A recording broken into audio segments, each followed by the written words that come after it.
Well, good evening, everyone, and welcome to session 8 of our online planning group. We are recording this evening's session so that we can pop it up on our YouTube channel and on the website again later. But I hope that being recorded won't stop you from jumping in and giving us your comments. And we'd love to hear how you've been trying some of these examples. So I'd like to start with this little whakataaki that I think is really appropriate to our context tonight that we're going to be talking about. Please excuse my attempts at pronunciation. Mehi mea ka moe moia aho, ko aho anake, mehi mehia ka moe moia tātou, ka taia e tātou. And that means if I dream alone, alone I dream. And if we dream together, together we dream. And together, great things are possible. And I think, given one could take that quite politically at the moment in New Zealand with the people getting together to express things. But I also think that this is a really appropriate metaphor for our work together and also for the context that we're going to jump into, which it's not a spoiler to tell you is about the space station, the International Space Station, which is it's a New Zealand story, but it's also a story of other countries because it's a dream of to get collaboration and dreaming together. So that was the little whakataaki I chose for today. And that's Te Puia Heirangi, who used to lead the Kingitanga movement. So putting that one up there for us to think about as we go. So we're going to, today we'll start, as we always start, with a reflection on last month's key, the key number 7, which and some thoughts about how different people have used that. And then we're going to go on to the New Zealand example from the book, which is, as I've said, is a space station context. I try to make mine as different as possible from Tim's. So when Tim comes on later to talk to the UK one, you'll see it's definitely not the space station. So here we go. So key number 7, which we talked about last month, is the watch a drawing, where the children watch that drawing appear in front of their eyes, and they the difference being that it's kind of like a piece of magic. They don't contribute to it so much. Rachel was telling us earlier about one where you collaborated, which is tonight's version. Yeah. So anybody given that one a go in the past, this one, the watching a drawing, using it with children? Anybody done that since last week or used that in practice? Yeah, tell us about that. Love to hear. Yeah, so I put it together with, so I put 3 in a row. So I started with the sign to get the engagement and thinking. We're doing narrative story, so it fitted in. We've got a big tree, it's all to do with trees, so we're doing Stickman stories. So I have a big tree I made on the wall, and it's got a little door there for Stickman lives in the trunk. Anyway, so I put a sign to his house. So we did the sign part first, and then I did the drawing, watch a drawing. So I did a big trunk with his door and the tree. And then I drew a ladder at the bottom all crumpled up on the ground, a rope ladder. So the idea being that his ladder had fallen down, so he had quite a problem to deal with, and we're going to launch into our story writing. So, and then I stepped into a moment, I think I used that one. Well, I'm not sure what it was called, it's on my notes, but where I said to the children, what do you think he was doing before the ladder fell down? So I kind of stepped into the moment by acting that bit out, and we unpacked the whole thing, and then we got going on our writing. So that's how I used it. Nice. And there's a kind of synergy with your ladder, and I don't know if you've seen the video of the UK last month's UK one, but that involves a rope ladder as well. Did you know that? Oh no, I didn't. No. Yeah, so nice. Ladders are wonderful, potent symbols, aren't they? Because they're kind of portals from one thing to another thing, and rope ladders crumpled on the ground suggests a wonderful tension. I love it. Thank you. Thanks for sharing. Dorothy Hepgett used to draw a lot of pictures, didn't she, Evelyn? She I've seen videos of her working in New Zealand, and she would start with that drawing, sometimes quite large scale, sometimes quite intricate. Have you seen some of those?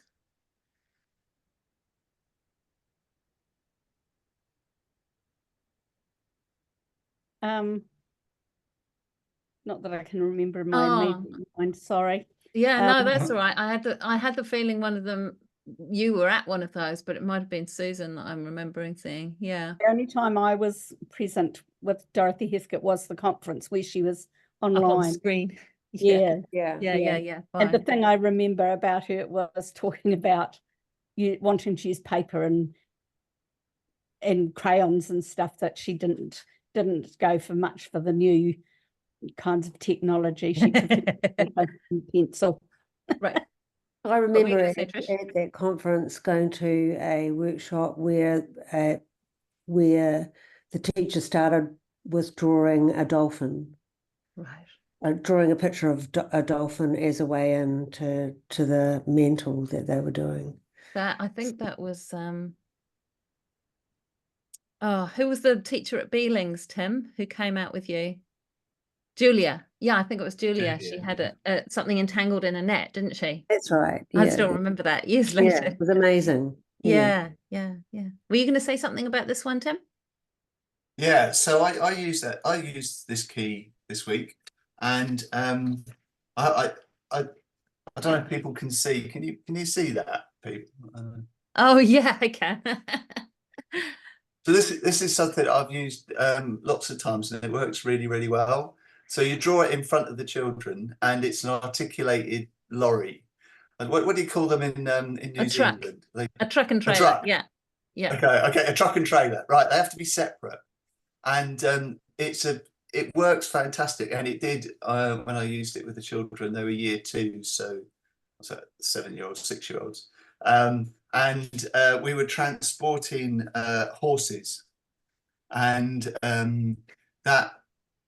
just the drawing of the trucks and the sorts of things that we were going to put in the back of the truck, and of course you can transport all kinds of things, and then you kind of get links to different, you have to work out transport links, and you have to look at maps and work out, talk to customers. Things go wrong. It works. I've done it several times, and it works really, really nicely. I'm going to use that one. I think we did that with the elephants, didn't we? We had to load the elephants up when we were in Bayswater. Yeah. Yeah, that's right. And I can imagine, because in New Zealand you quite often have one cab and then 2 trailers on the back, so I can imagine they could kind of combine them. And nice one. Yeah, you do. That's even more exciting. And the other thing about those, I don't know if they are in New Zealand, but the front part of it has a living quarter with a bed and a place for people to, the kids love designing that. They kind of go to town on what they'd have in the back of their cab. Nice. Can I just ask a question? So what is it? Could you just be a bit more detailed? I just don't understand how you used it again. Could you just explain it a bit more? Yeah, so we drew it. So I had these 2 bits of paper. So imagine they're blank like that.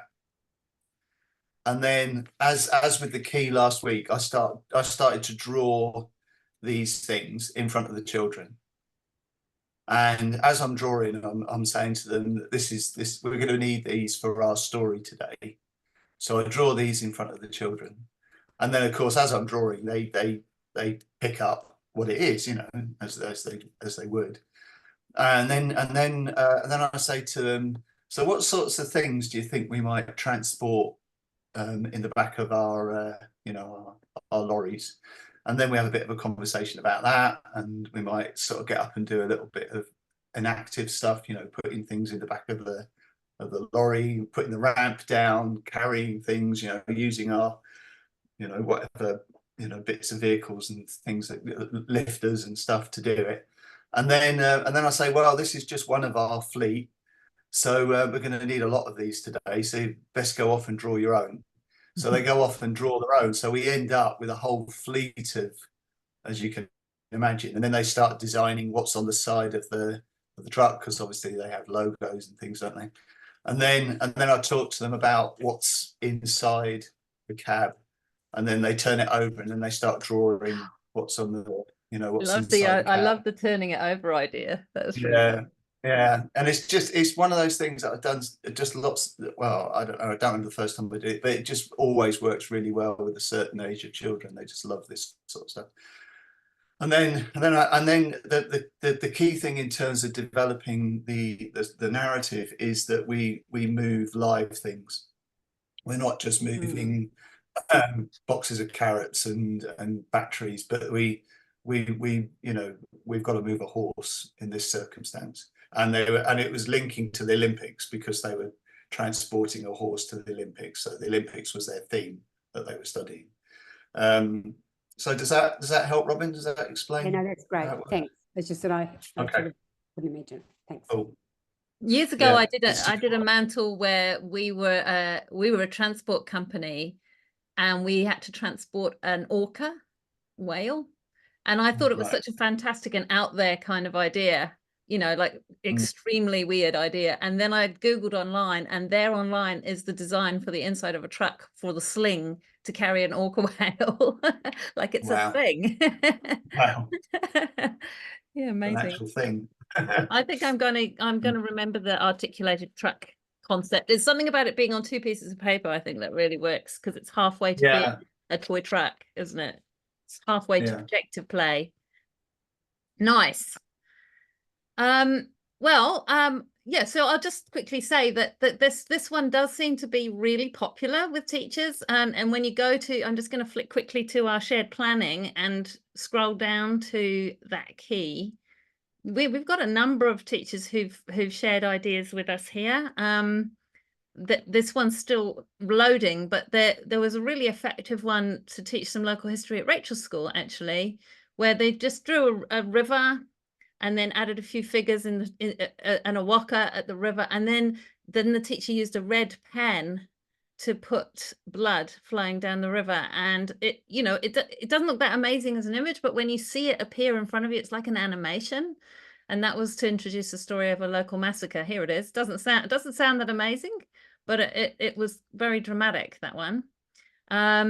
One of my go-tos, I love this one. It's like you draw a tower block, a tall tower block with lots of windows, and I might have stolen this from you actually, Tim, and a fence around the bottom of the tower block, and then so it's all fenced off and it looks kind of derelict, and then across the top corner of the building you write Diamond Demolition.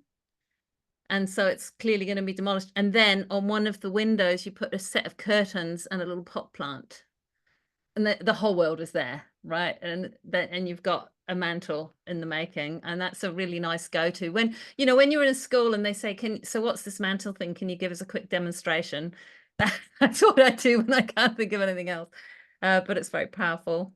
Yeah, so lots of suggestions there. And I'll never forget Arnie at St. Teresa's doing the shoe with a boot that then suddenly had a door in it and a washing line outside, and it was the old woman who lived in the shoe nursery rhyme. Lots and lots of ways to use this key. So yeah, let's go on to, I'll just jump onto the next slide. So yeah, let's move on then to key number 8, which is the subtle difference between 7 and 8 is that in this one we're inviting the children to participate in the drawing as well. So it would be interesting to think about the difference in quality between these two. Like, why separate them out to be separate keys? Why not just say, oh, sometimes you can share the key? The reason for that, I think, is they do have a really different quality of you know, one is about the magic and enchantment of seeing something appear in front of you. The other is about collaboration and working together. So let's have a go. And I've stopped sharing the slides, and I'm going to do the thing that I did last week, and I'm going to create a whiteboard. In fact, I'm going to open one up that I already created earlier, one I created earlier. And this will be fun. We'll see whether this works online as well as it works.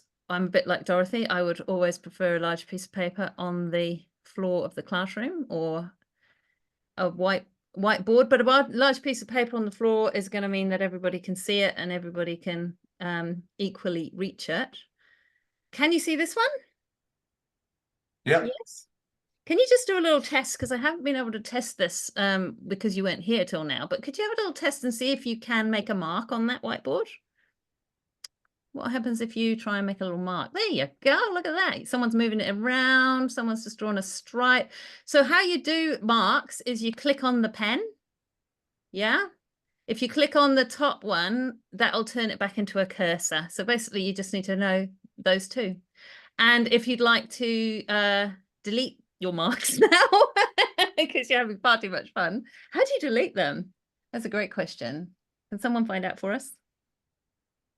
Yeah, you delete the whole thing. Perfect. Okay, so I'm going to create that shape that I made before, because we're going to imagine that we're midway through a study of the International Space Station, and I'm hoping that some of you at least had a chance to have a look at the little video that I sent out. Can you just give me a wave if you did have a chance to have a look at that? So we've got a few people anyway, because you can see that this key, if you're going to be co-constructing a drawing with the children, depending on the context, but if we're halfway through a study of something, we do need a little bit of prior knowledge, don't we? So tonight I didn't want to throw you in without any prior knowledge. And isn't that the most amazing video? It's the most amazing video. We'll have to include a link with the film tonight.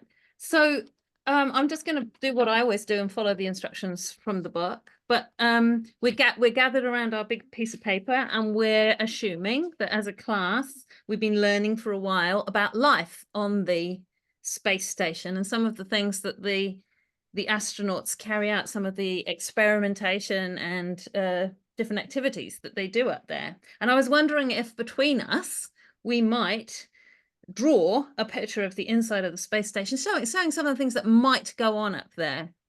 So I'm going to zoom out from this and get us started, because this is if you think about it, it's a little bit like that the passageway down the space station that I saw here, and I noticed that there were 4 kind of surfaces. There's 4 walls, right?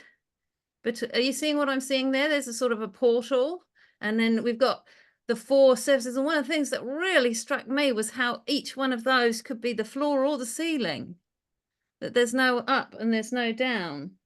So, I mean, I thought I might start with a couple of like entry handles here. Can you see my handles? For these are what an astronaut might use if they were going to pull themselves through that portal. Because they would, if you saw on the video, she was sort of floating through, wasn't she, and pulling herself through.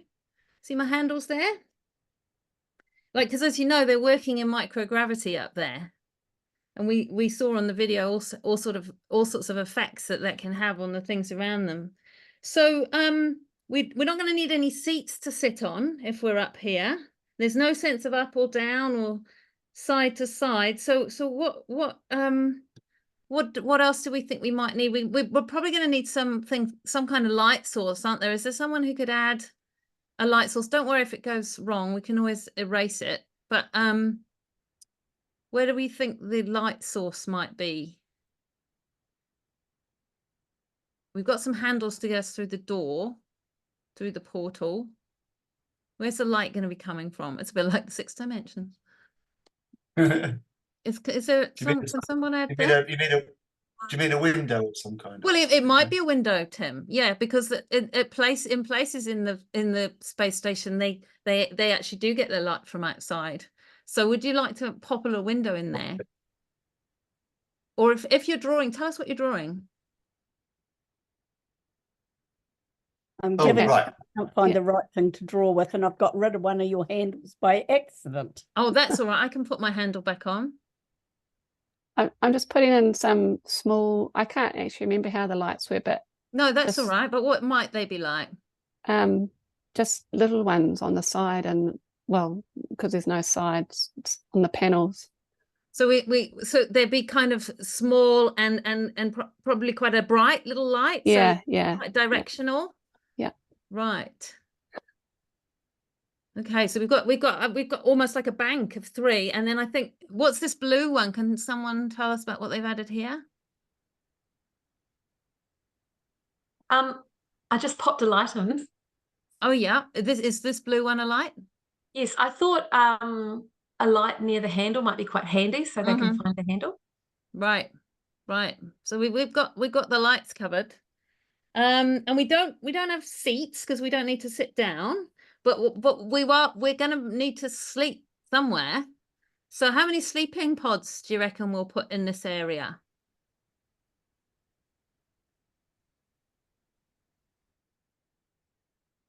We can always zoom it out if we need some more space. Hey, sorry, Tim.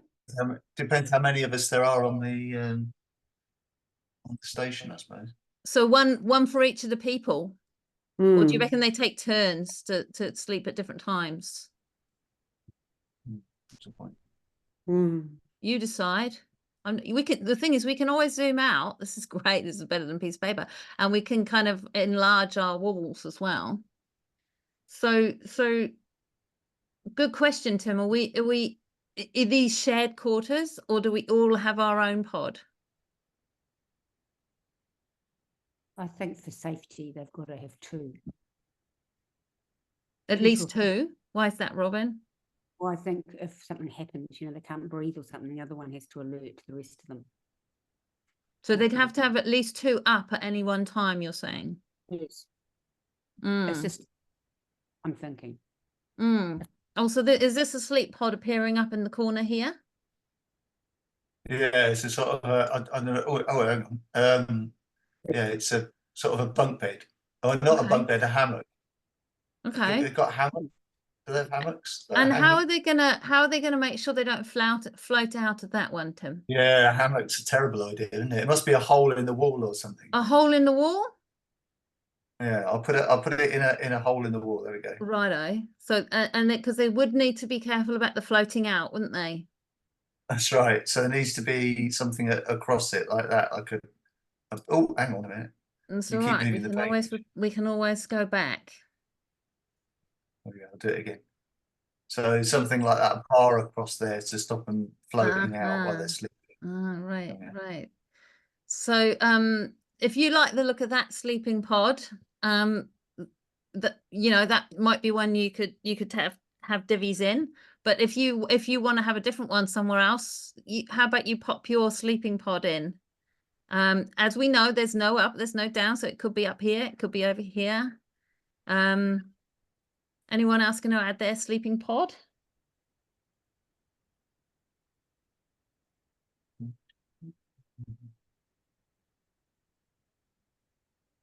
This is like the back of the cabin now, you see, with of the truck, isn't it? Where you can It is your it's very similar.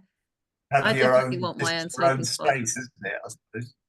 So there's a little Mine's going to screen have mine's going to have a bit that's not visible from here, but you can kind of get into it. Yeah. there. Is yours all visible, Tim, or have we got like an X-ray view there? No, I think it's visible. I think you can Right. see it from the outside. I think so. I'm just drawing some photographs now. Yeah, you're going to put some personal things in there. So that's, yeah, that makes it like a personal space within the shared space. Yeah, that's what I meant about the cabin, like the cabin in the truck. It's your personal bit right. of. I've got a little screen on a robotic arm on mine, so I can watch things. Tell me what you're putting in yours, someone, because you're all much quieter than children would be. I'm putting in a little computer next to the sleeping bag. Oh yeah, so you are, right.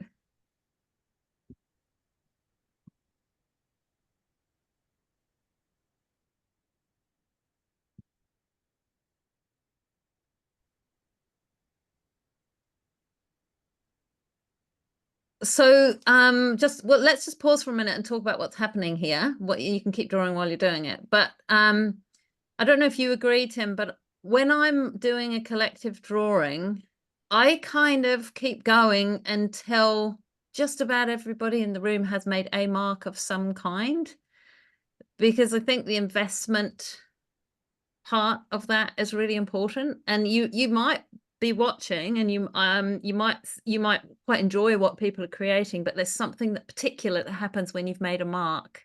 in the world. Did you feel that yourselves, those of you who started drawing your sleeping pod, did you feel the shift change when you started putting a mark there? Can you feel that slight sense of investment happening? A couple of people are nodding. People are too busy drawing their space pods. Would you agree with that, Tim, that you try and get as many people to make a mark as possible, or is that not necessary in your view? Yeah, I was just thinking about it. I think what I tend to do is, if it's quite different. You've got this on the floor, haven't you? And I'm imagining that it's big, isn't it? It's a big piece of paper. Yeah. Is that how you've got it? Yeah. So, Yeah. and you're actually creating something really quite elaborate. So there's plenty of time and space for everybody to draw something on it. So also last week,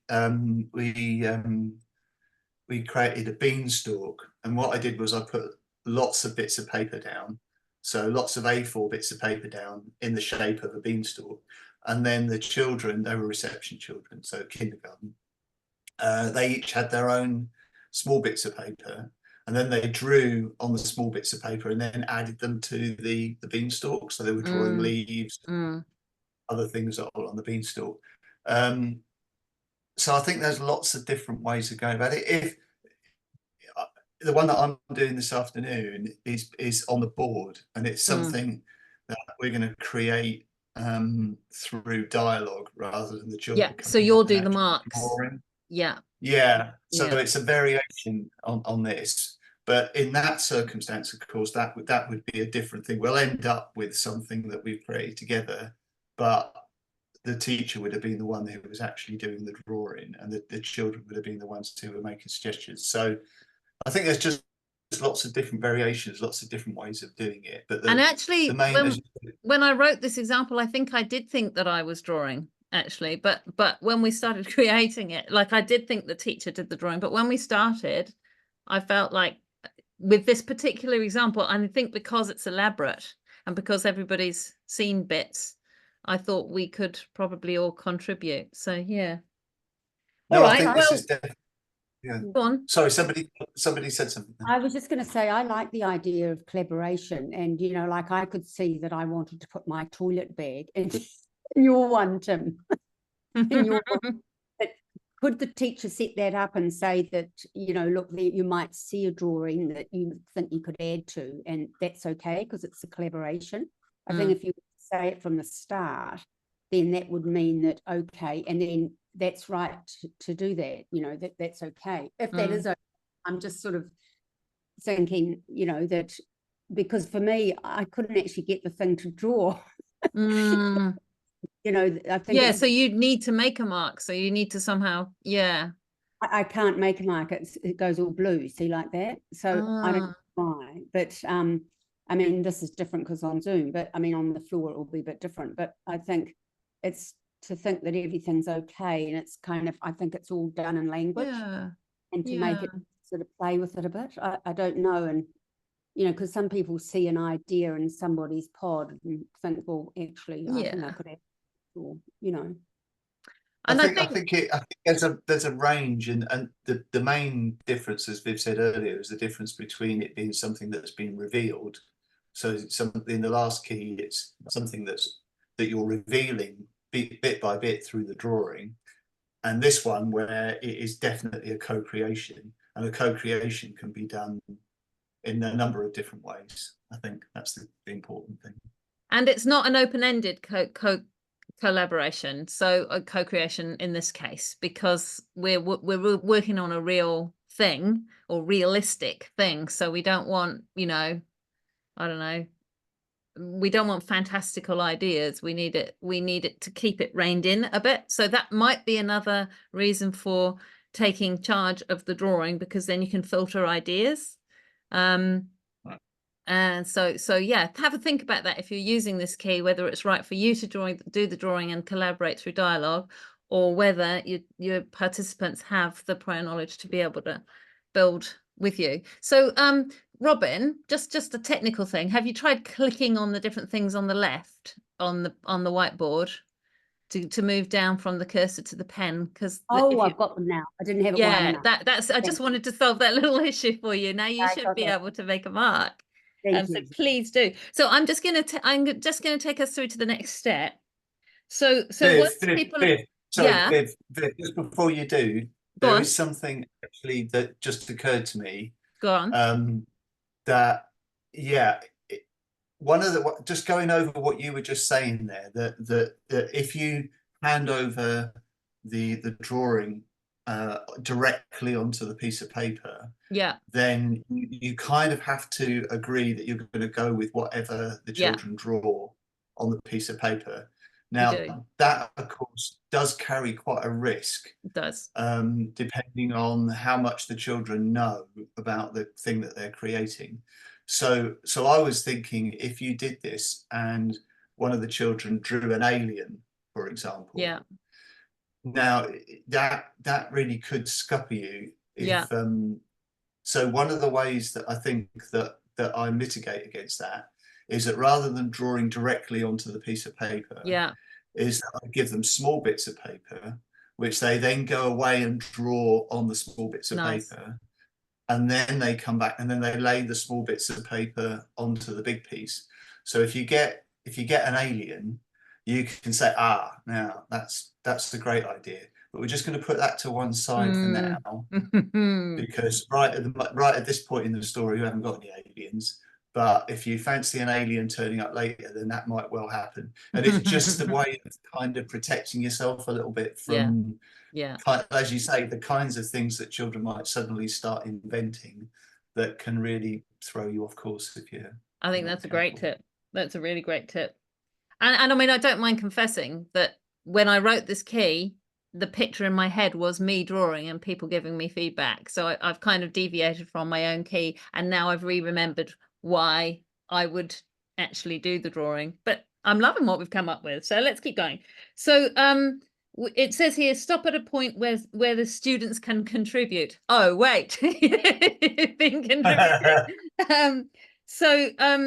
The suggestion is that we move from the iconic here, the drawing, to the enactive at this point. So we've kind of invested the children through dialogue, and we say, I wonder what the astronauts are up to.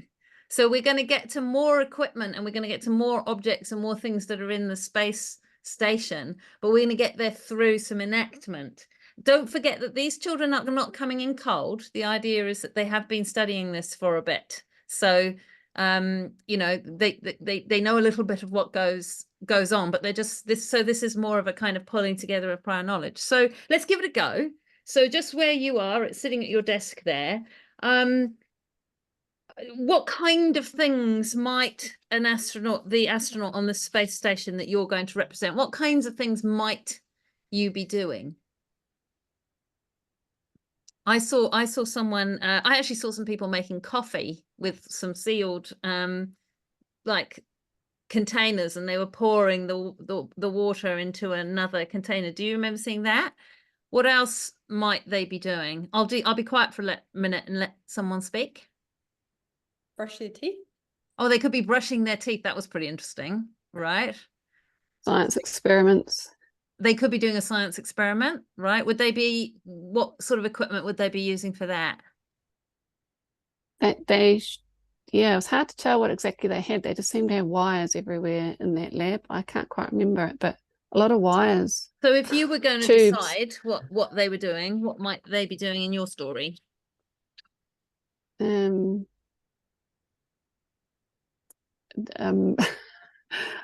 Something to do with your body and how it's responding in space. So they're actually doing some sort of tests on their own bodies, yeah, and how possibly they can have sensors on their body, I suppose. Looking at the sensors, looking at the data. Okay, going into a computer somehow.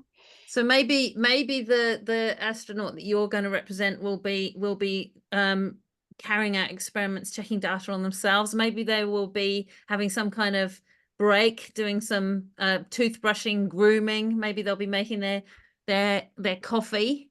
Is there anything else they might be doing? Yeah, I think somebody makes regular observations out of the outside. Right. So there's a window somewhere. So they might be you might be representing someone who's making observations of what's happening outside. Presumably Yep. they're in orbit over the Earth, right? So they'd be either looking down at the Earth or they'd be looking out. What do you Into think, greater Kev? Which way are space. they looking? Into greater space. Oh, they're making observations. They might even have some instruments that they're doing that with, right? Yeah. Yes. Okay. Anything else they might be doing? Well, I think one will be getting ready to go outside because they Ah. need wires or something on the outside. So So need they to might be putting on one of those amazing spacesuits that they have with the, yeah. and then I wonder if they'll be prepping the suit or whether they'll already be in it. I well, guess. if they were in it, they'd probably have to get what they're going to do their experiment on outside. So they need some sort of clippers and wire. Okay. Right. rope. So perhaps we could take a look, I would say, to the students at that point. Perhaps we could take a look. Can I ask you to we would in the classroom we would say, can I ask you to stand? Because as Tim has taught me, that standing moment is saying, right, we're going into action. Well, we can't do that because we're all sitting at our desks, but can I ask you to draw yourselves up and just take a moment to represent a member of the crew. And it's as if your astronauts captured in a moment of still footage from a video that's happening around. So you're like a still footage or a photograph of this astronaut at work. I'm going to do it too. So just there's no need to move from the spot, but just make your hands into the hands of that astronaut. See the equipment that you're using. I need to be quiet so that I can actually do it. And I'm just going to have a look. Oh, it's all happening. It's all happening. And you'll be frozen. Yes. Look at that. Oh, it's all happening up there in space. Wow. Okay. Hold this, and then what you do is you get them to hold it for a few seconds, and then you describe what you can see using the narrator voice. That's going to be hard because you're tiny, but if you could stay frozen for me. So high above the Earth, floating in the darkness of space, far above the world, the international crew went about their business, pouring tiny globules of fluid out of silver bags so that they could brush their teeth, entering data into computers, holding long objects between their hands, taking care with their machinery. Some were holding things wide apart, some were holding and working in the finest of detail. Every single one had a focused expression on their face, the face of an expert at work. All right, relax. Thank you. Sorry, it was a little difficult to do a narration when I could see things big and small. Go, Tim. Tell me how I should have done it. I don't want to speak for everybody, but actually, that works remarkably well. From your, I can imagine from your perspective that felt really quite awkward because you're looking at us and trying to put what we're doing into words. And I know how difficult that is to do over Zoom. But actually, like I say, I can't speak for everyone. But as you were doing it, it was having an effect on me. I was you could feel it. Okay, cool. Yeah, transported a little bit to that place, cool. and as you were speaking, I was concentrating on what I was doing. And in a classroom, of course, that will be far more effective. Yeah, and as we although I got a bit awkward on it, it had an effect. I found it quite effective too because everybody did stay still, and as I described the stillness and the concentration arrived, which is a bit of a magic thing that does happen. So yeah, great. So you can feel that just ever so slightly. So that narrator voice, it is a powerful way to see to kind of feedback on what the children are doing, to describe their work like that. And you can use the general terms. I forgot myself a little bit. I tried to imagine what you were seeing in your hands, but instead I remembered that what you do is you describe what the hands are actually doing. So the fine detail. Someone was doing something really fine like this. Someone was holding something big and strong. So I've seen you do that, Tim. You use general terms like, here is one who is holding something that is obviously heavy, and here is one who is working in the finest of detail, and you don't necessarily need to be able to guess exactly what they're doing. You describe you're just describing like an author would describe, right, in those kind of general terms. Yeah, the other thing it does is it's the first time that you're shifting us as participants into the fiction. Yeah. So up until now, we've been talking about them, and talking right. about the space station, and you know what's needed up on the space station and what people would need if they were up in space. Yeah. But for the first time, we are the shifted in. people on the space station, Mm. and that's a significant shift. Nice. It's so good. Yeah. I'm going to have to go, but thank you so That's much. all right. Beam yourself back down to earth. So yeah, and I can feel it too, just a little bit. Like I was as I kind of took my hands into the moment of entering some data, I had to make a choice what to do with my body, and in order to do that, I had to believe in it just a little bit. And I think that is what happens with that moment. So we with just 5 minutes to go, I'll just talk through what happens from there. So we've moved from the iconic, the shared drawing, and yes, the way the key is written, it's usually the teacher who does that drawing first. And then we've done some enactment. And now we invite the students to help to add details to the image. So could you imagine doing that now? Now that you've been someone in that image or represented someone in that image, and you've been using some more equipment, haven't you? So we've been carefully tying what you were doing to some equipment. So now the invitation would be to add that piece of equipment onto the drawing. And I can tell you that I would know what I would draw. I'd be drawing my computer that my hands were just typing into. Can you all picture what you would have been what you would draw on there? Perhaps you'd like to draw it. So there's something very clever in that step. You've imagined yourself using some equipment, and then you draw that equipment on. I really like doing that, and I've seen that work really, really well. And so the tip there is to make sure that when the children are talking about what they're doing, you do tie it to the equipment that they're using. I did that with someone. Someone said, oh, they're doing an experiment or something. And I said, I wonder what they'd be using to do that with. So hopefully it helped you to form a little bit of a picture. Oh, look, some people are drawing their portals and their pieces. And I can feel if I imagine myself as a participant, I can feel what would happen if I now put my keyboard on there. I would really be part of this space station. Do you feel that way about your water bottle with the drops coming out of it in this fabulous way? Made you feel part of it, eh? And so a little bit more collaborative drawing, putting on those details, and at this point even inviting the children to take their own pen and paper and create their own version of this picture. And it finishes with another piece of enactment where you invite, in this context, you invite the students to do a report to ground control. So ground control is going to ring in or radio in and say that they're doing a safety check on some of the equipment. So children have some time to draw their equipment in quite a lot of detail and then report on it to ground control. And by doing that, what that does is just, it's so difficult to describe rather than just do it. But what it does is get them to talk about it in some detail and with seriousness. So the tension is the fact that it's a safety report. So if I can talk to you, just Sarah, do you mind jumping in with me? Because you've done the drawing. Do you mind if I just talk to you as ground control?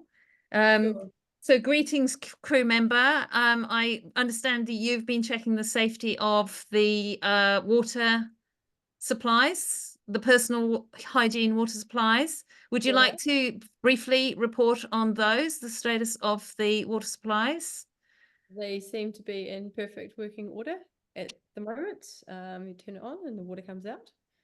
How is the valve operated, please? How do you get the water out of the container? What is it that you have to do? We squeeze a pump and it releases droplets of water out of the tank. And what sort of levels are the supplies at currently? They're currently at a medium level of supply, enough for another 4 weeks. Would you like to request any additional supplies in the next shipment? Yes, that will be important to have.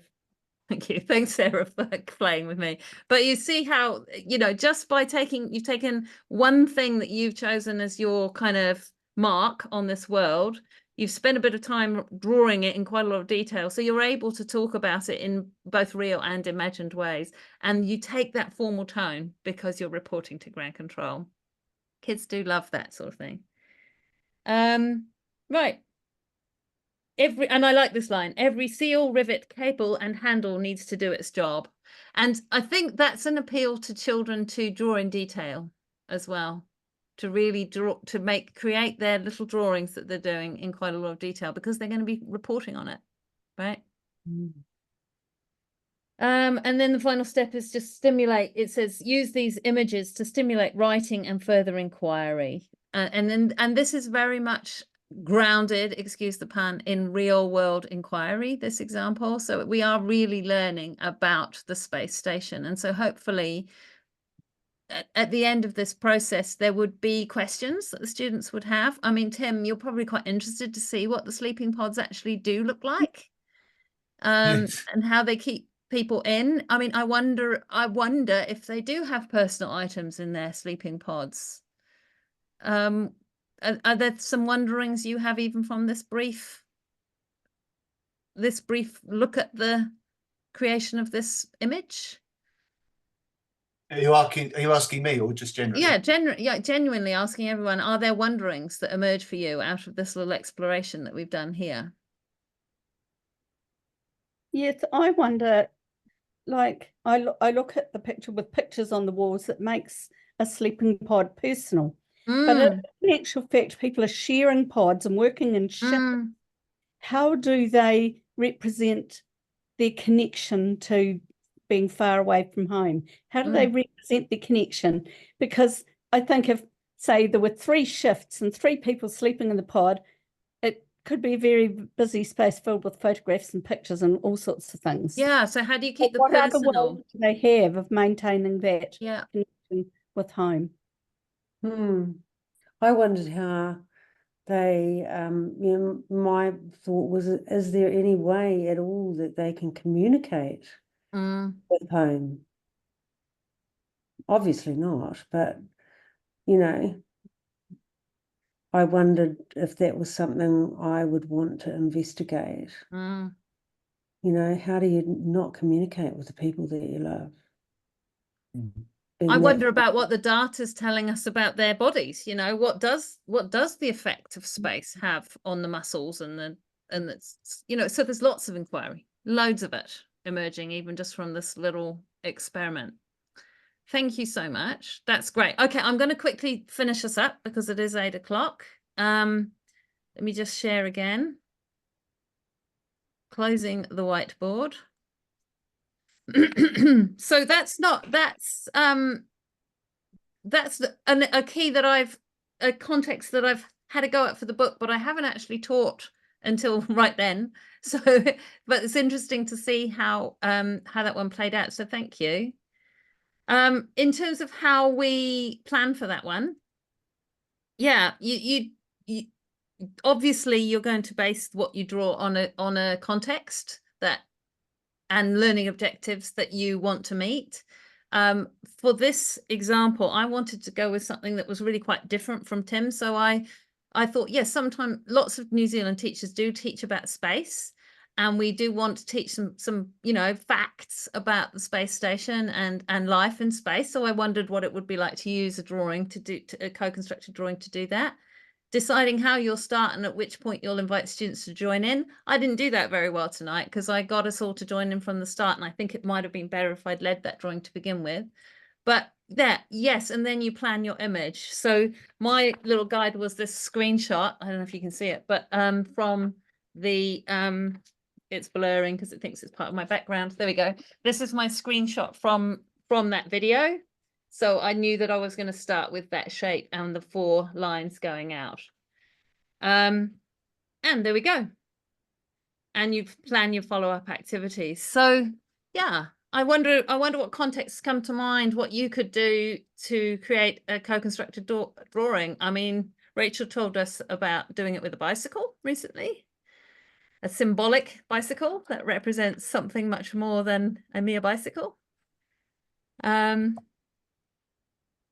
Give it a go and come back and give us your findings and discoveries. If you do give it a go, we'd love you to share them. If you haven't seen this before, on the Try This website, we do have a place where teachers are kindly sharing what they do with the keys. So as well as a New Zealand example and a UK example, or in this case was a very international example, we're also getting teacher examples from all over the world. So we'd love to see yours.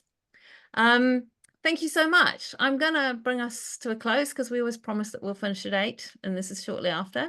But thank you for playing and coming up to space with me. And yeah, I'm just going to close with this a reminder of our whakatauki because I think it does remind us of the collaborative within this key, the collaborative within our classrooms and how our children work together, how we as groups of teachers work together, and how we can also work together across countries in things like space travel. So thanks everyone. Thanks for coming along tonight, and we hope we'll see you again at the next one of these in the future. So ka kite anō. Thanks for joining us. All right. Bye. I'll start recording now too. Thanks everyone. Thank you.